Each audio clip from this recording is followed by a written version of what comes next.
Hey Lando. Hi. Long, tough afternoon. What is there to say? Oh, amazing race, really. Really enjoyed it. No, I mean, it was just tough to hang on to the car. Especially when you're around quicker cars, like you want to try keep up. 'Cause that's your only hope.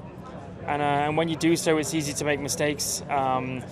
You just stake the tires way too much comparing to what you should, and it's just by trying to be too over optimistic with a position.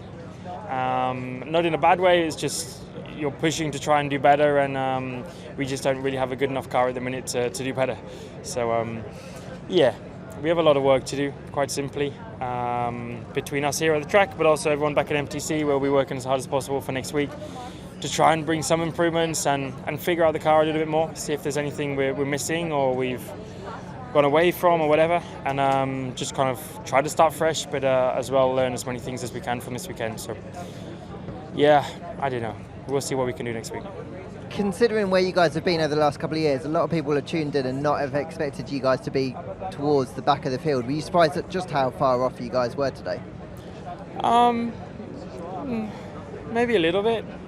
Not completely, because I think we knew from like lap 1 in FP1 that it was going to be a long weekend. I think from the first push lap I felt like, I'm happy with that. 3 seconds off. So we knew it was going to be tough. It's just a race distance, doing the 57 laps with a car that's very difficult to drive. That's when you're like, you start suffering a lot. So we can try some things for next week and so on, but I'm not too sure just yet.